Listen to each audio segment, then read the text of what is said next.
Hello, everybody, and welcome to Taking Control, the ADHD podcast on True Story FM. I'm Pete Wright, and I'm here with Nikki Kinzer. Hello, everyone. Hello, Pete Wright. Oh, hi. Are you going to leave the doop-bop-boo-boo? Do-do-be-do-do-do-wah. It's good. I like it. I just had a little stroke right before the show started. That's what happened. We are talking about, we're continuing our conversation on relationships, sort of. Yes, sort of. We're pivoting to the parent or caregiver relationship with ADHD kids. And I'm sure glad you're here, Coach, because I'm not entirely sure how I'm going to approach this conversation. I've been studying up and looking up, and mostly maybe because of my own ADHD, I'm a little bit stymied. So I look forward to your tutelage today. Before we head into the show proper, make sure to head over to TakeControlADHD.com and get to know us a little bit better. You can listen to the show on the website, of course, or subscribe to the mailing list. We'll send you an email each time a new episode is released, and we're on all of the platforms, including, I should say, just in case you're not using it yet, if you were a Google Podcasts listener, we are on YouTube Music, and you can subscribe to us on your mobile device in YouTube Music if you're one of those users. Please do. We encourage you to do so. You can connect with us on Facebook or Instagram or Pinterest at Take Control ADHD. But to really connect with us, head over to the ADHD Discord community.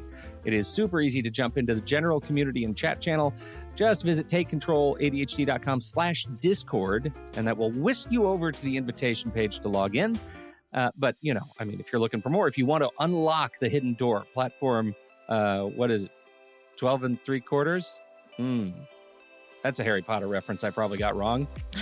Anyway, if you want to unlock all the secret doors, the mystery invisible doors, head over to patreon.com/the ADHD Patreon is listener-supported podcasting. It is what makes this podcast work, is the people who see what we're doing on the podcast and say, hey, I'd like to make sure that this podcast doesn't go away ever. So let's go ahead and throw $5 a month to get in at the main level there and help support the whole team that works on this podcast. Me and Nikki and Melissa and Brian and Marion, like all of us who work on the podcast adjacent projects.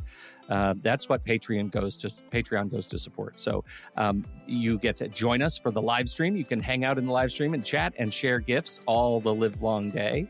You can get early access to the show every week. You get a week early access to the show and your very own personal private member feed, plus all those super secret, that's where the real community lives, is in the super secret Discord channel. So patreon.com/the ADHD podcast. As we are recording this, so this goes live, we're in the middle, smack dab in the middle of the Patreon email challenge that is being run by our own Discord mom, Melissa, who is running that, and my voice is in there occasionally on those podcasts too, because I follow Melissa around a lot. Me too. And so, yeah, that's true. And so we are. These are the kinds of projects that your support via Patreon helps us to do. So the email challenge, if you've got email troubles, email woes that give you stress, then maybe check out Patreon and join in the crew that's working to clean up their emails this month. This is a great time to do it. So again, patreon.com/the ADHD podcast. Thank you so very much to all of those who have already subscribed, and water's warm, everybody else. Head on in. Now, let's talk about parents and kids.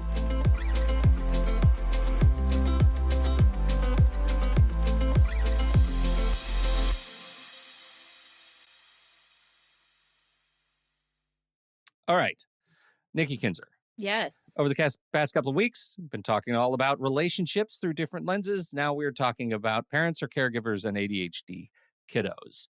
Where do you want to start with this? Like, by what vector, what lens do you want to look at this relationship through first? Well, the idea came from thinking that you have ADHD and you have ADHD children.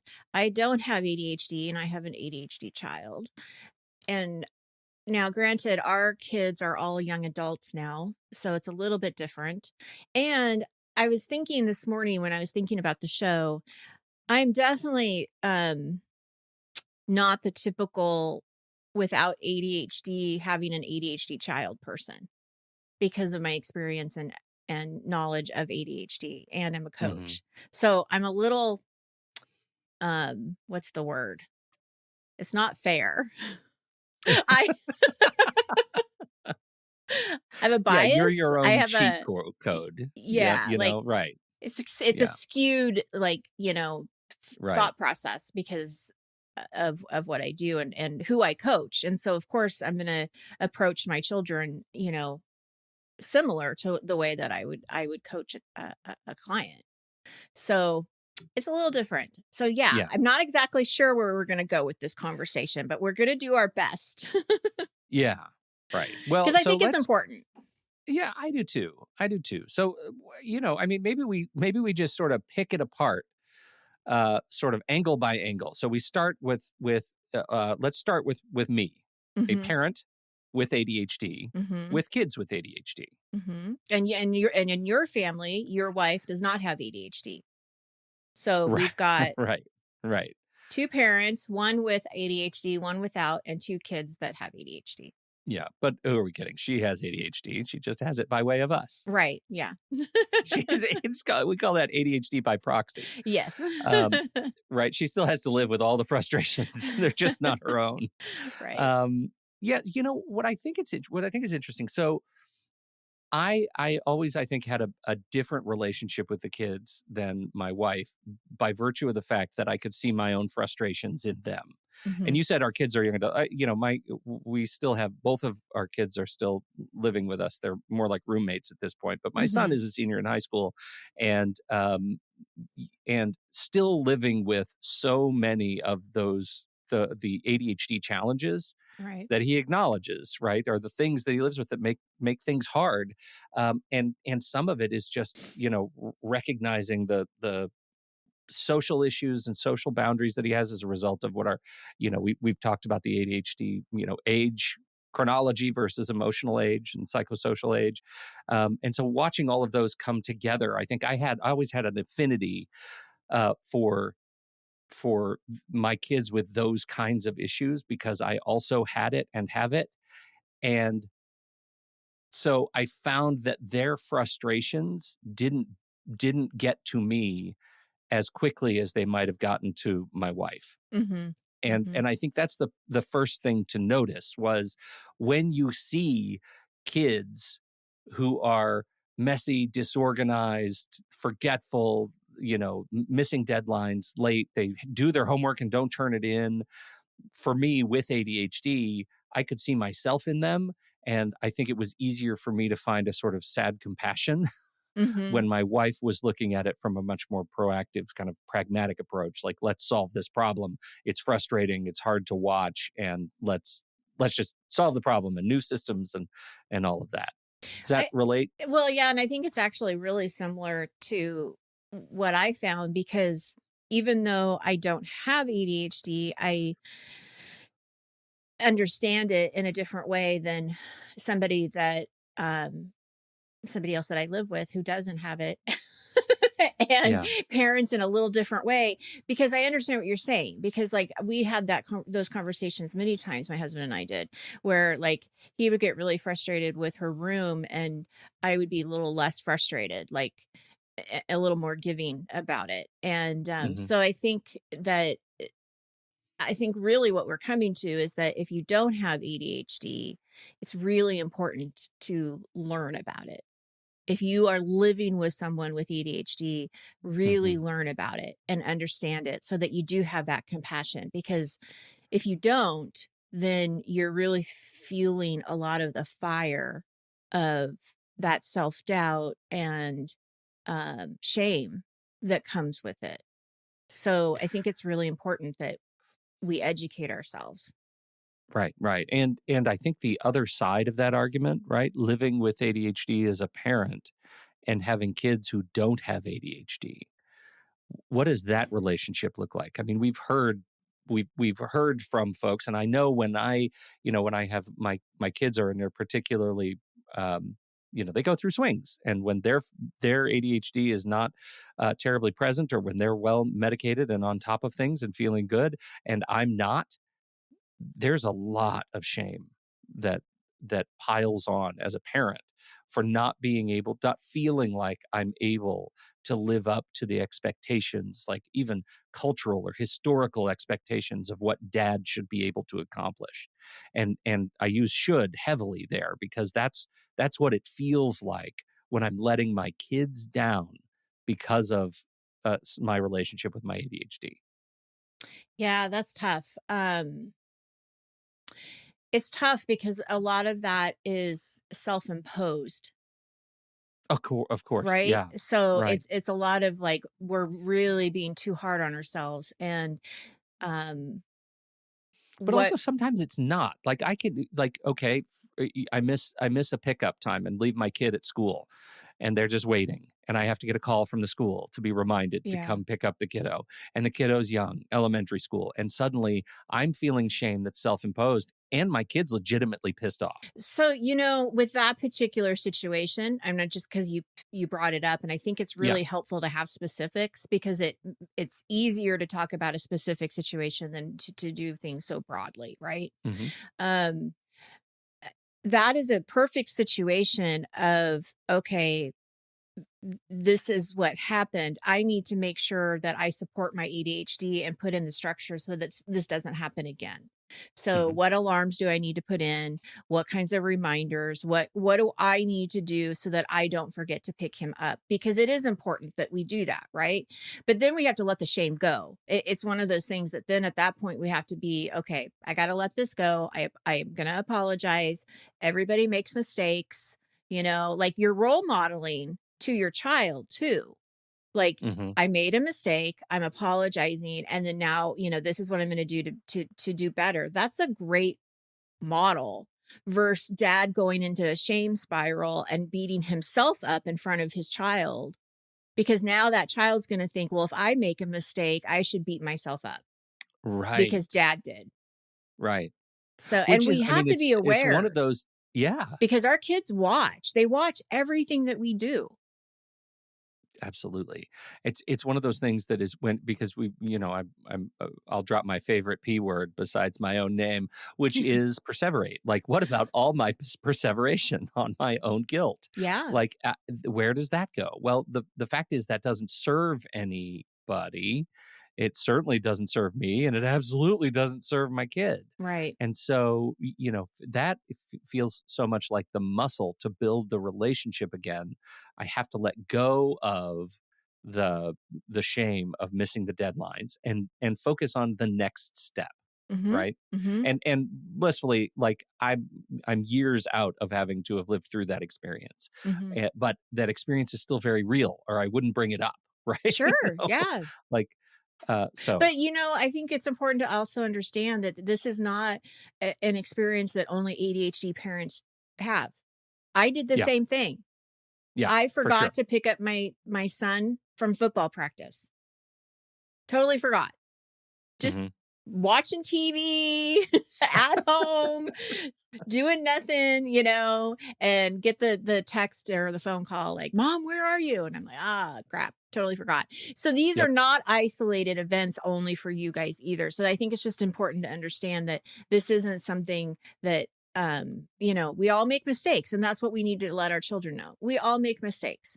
And I think when they get to be a point where they're old enough, I would let them know I have ADHD and these are some of my struggles. Because again, you're Yeah. accepting it. It's just part of it. It's not saying that you're not shaming ADHD.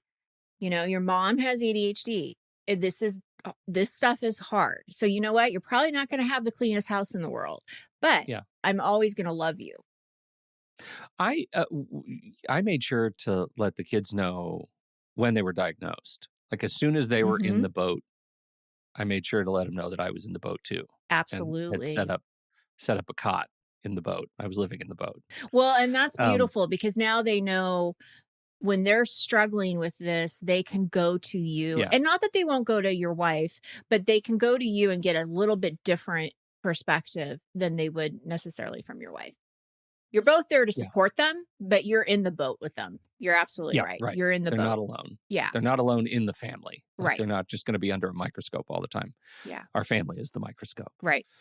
Figuring out what that family dynamic looks like as a result of those complicated relationships is messy.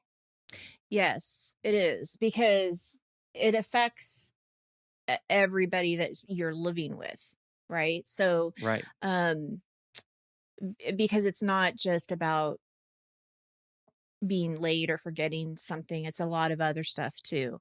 And so, yeah, there needs to be, I think it's interesting because one of the things that I was thinking about when we were talking about this topic was, when do you do too much and when do you like stop?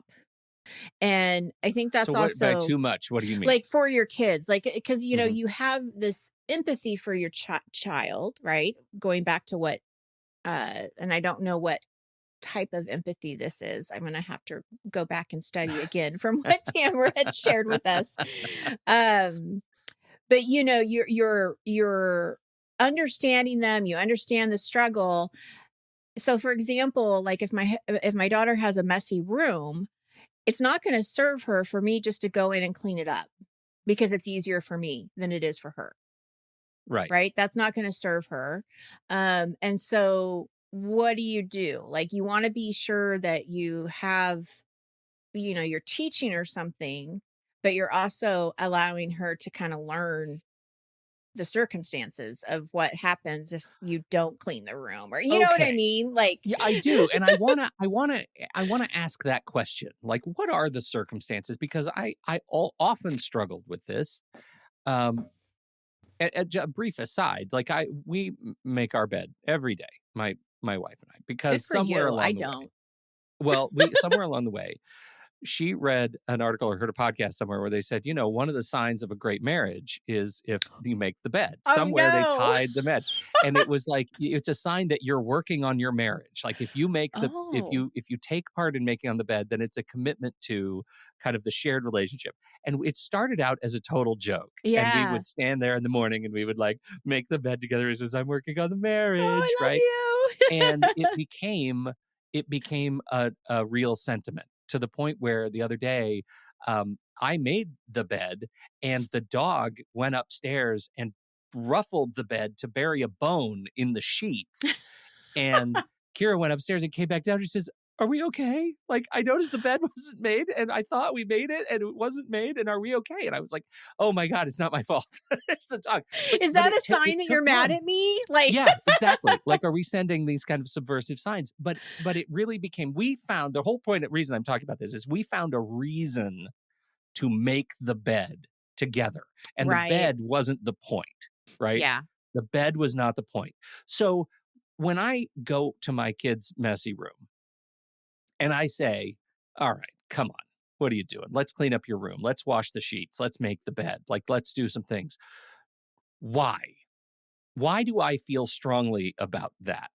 And I'm not asking you to answer for me. I'm Right. suggesting I should have an answer for that before I tell the kiddo why it's important to understand those skills, because just making the bed, who cares? Right. Right. Right? Yeah. Yeah. Well, my daughter learned the hard lesson of why. When you Okay. don't clean your dishes or take the dishes out of your room and they still have a lot of food on them, Oh, well, ants then it's come. ants. Yeah, that's always ants. Ants come. Yeah. And we don't like ants. We don't like But living with but ants. but it's different. We also have the ant issue, and I think having Yeah. the ant issue is important to recognize, but we Yes. don't that's why none of us eat in our bedrooms, because we don't want ants. We have Right. we have a Right. vigilant like battle against ants in our neighborhood. But the real issue then is clutter. Let's just say Yeah. I have a kiddo who's actually doing okay in schools, managing to stay up on top of stuff, and the room's a disaster. What's the case I have to make apart from my historical standard of how I was raised by my parents, that they should have a clean room? And if I don't have an answer for that, if I'm asking them to clean their room because I was made to have a clean room, then that's just paying it forward the worst crap, right? Right. They need to have an answer to why they need a clean room. And if they have a messy room and they can't find stuff when they need it, that's a problem. And now they Right. have a reason. right? Yeah. The Yeah. reason I'm helping you clean your room is because you keep losing crap, man. You got to stay on top of your stuff. Mm-hmm. Mm-hmm. But if I can't connect it to a reason, they can't connect it to a reason. That's very true. I mean, it's very true. So then that's kind of where the coaching comes in, is really asking questions like, does this bother you? Yeah. Is this like something that you've tried to clean up? Like what's the history here? And if they Yeah. say, no, it's perfectly fine, I know where everything is and it's great, then I'm the person that then just goes back downstairs and not pay attention to it. Like, I don't Yeah. care. But like, I think your point is really good, because when we do care, it probably is being handed down by something that we were taught to be like, this is the standard. Um, and then I think there's also a question there. And again, comes from the experience of what ADHD is saying, do you need help with this? Do you want me to Right. help you? Yeah. Because then that opens the door to say, yes, I would love your help, because I don't know where to start. I don't Mhm. like living like this, but I don't know what to do. So as a teenager or a young person who doesn't know how to say that, or doesn't know how to express what they're feeling, you can kind of take that in and ask, would this help if I helped you? Because when Right. you start asking questions and you don't demand things, you get a very different conversation. Yeah. Right. It's very different. Yeah, this is all about, like, first learning how to ask the right questions, and second learning how to listen, Yes. right? And those are two very different skills. A lot of people Yeah. know how to Oh, for ask questions, sure. and if they don't know how to listen, they're just jerks, right? Like, that's questions are just half of communication. So I think it's really it's really smart to be able to ask both your kiddo, like, you're right, like, do you need help with this thing you're struggling with? Because objectively, from my perspective, it's not meeting the standard that society, if it's a school related thing, or hygiene, if you're living in filth and you are sick all the time and there are ants in your room, like, you're not living at a standard where we're you know hitting a point where we you're going to be able to leave the house and And live that's a healthy life the with other people. well, and that's the thing that I kind of jump to too, is that because our kids are the ages they are, I think about like, okay, when they're in a dorm and they're with Right. someone else, you know, we probably need to educate them on how to maybe pick this up or Yeah. whatever, right? Because Try they to may not adapt. know. Yeah, they how to Right. adapt. Yeah, for sure. I've worked with a lot of college students in the past, and I know that every once in a while it comes up where roommates get frustrated, um, Yes. and they are asking me like, how can I help this situation? And it usually is just a pickup, it's usually just like putting things away, just Hmm. making sure things have a place. But that doesn't come naturally for your ADHD 18-year-old. So again, as a parent, whether you have ADHD or not, it's just those are the things you want to listen and look for, and how can you help them Yeah. with that. Right. And even if you're a messy ADHD person, you can still help your child in a Yeah. dorm situation. I mean, like, you still can help them with that. Um, and yeah, so I think having that understanding, but also knowing when you have to teach them to be on their own, and what's that going to look like when they're on their own. Yeah. Well, and I keep going back to this communication piece, especially when my kids were younger teens and didn't know how to communicate Hmm. effectively and communicated through extremes. Either hid from hard emotions through laughter or expressed hard emotions through anger. There's a lot of extreme activity going on in the emotion, and that gets in the way of being able to have those kinds of questions, right? Or How do have you those kinds not of take it conversations. personally Yeah, when yeah, someone says, I hate you, you're the worst person ever, you're ruining my life, and then they go upstairs and slam their door? yeah. Like, how do Right, you not take that personally? It's really exactly. hard. A- Yeah. Yeah. And how do they get past it? How do you help them get past it to be able to say, I know I have ants in my room. I'm using ants metaphorically Right. now. Like, I recognize I have ants in my room and I need help. How Yeah. do you how do you condition them through those extremes of emotion to be able to practice stepping back and asking for what they need as they become aware of that need in their life. Well, and there has to be a gap in time between when the interaction happens and when you Hmm. do what you just said. Because you Because, can't communicate in the oh, extreme. you can't. I mean, Right. it's just too heightened and, emotions are everywhere for everyone. So you have to have a little bit of space. So as an adult, Yeah. it's our responsibility to remember we're the adult and we Hmm. need to take that step back and give yourself that space. And honestly, depending on what issues and things you're dealing with at home, I'm a big advocate for family therapists Hmm. to help us go through this. We saw a few different ones in our periods of different stages of our kids growing up, because as a parent it feels so isolated.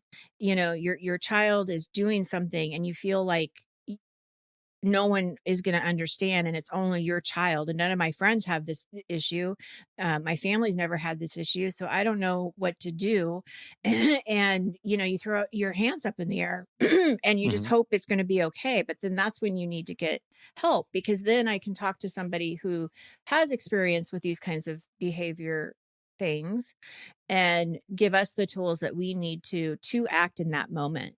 Hmm. um and hindsight's 2020. I mean, there's tons of things I would have done differently, Yeah. um, Right. if I had the Well, chance to do it again. especially because I focus on the space between, well, these two areas, right?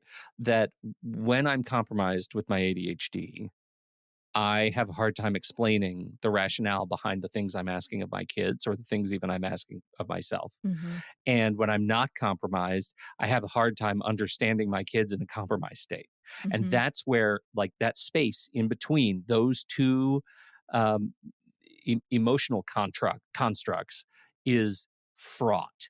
It mhm, is absolutely fraught. And so I think first being able to be aware that I'm stuck in the liminal space between the the communications is really important, to be able to step aside and say, I can't rationalize why I need you to clean your room, mhm. and I can't see ants right now. Maybe this isn't a good time to have this conversation, because otherwise I just get mad, right? Right, right, I'm just letting myself get wrapped up in the dizziness of a need that I cannot understand its purpose. right. And Well, and so I feel like that gets in the way of a lot of family communication. absolutely. And again, I'm gonna go circle back to there's something that a therapist told us a couple of years ago when Paige was, dealing with her eating disorder. And this one sentence made such an impact on us when she was acting in a way that was not nice. Mhm. And the therapist said, "It's not her, it's the eating disorder." And Hmm. so she said, whenever you Yeah. hear or see her act out, remember it's not her, it's the eating disorder. And for me, Right. that was a huge thing. Now, I know this is, ADHD and eating disorder, two different things, but sometimes they collide, which is what No, happened no, with yeah, her. no, right. Right. And so you have the intense emotions, you have this control thing that you're fighting inside of yourself, and you're mad at your parents because your parents are trying to help you. And but I think that was really helpful for us to not take it so personally, is to Yeah, remember, okay, this is what this is.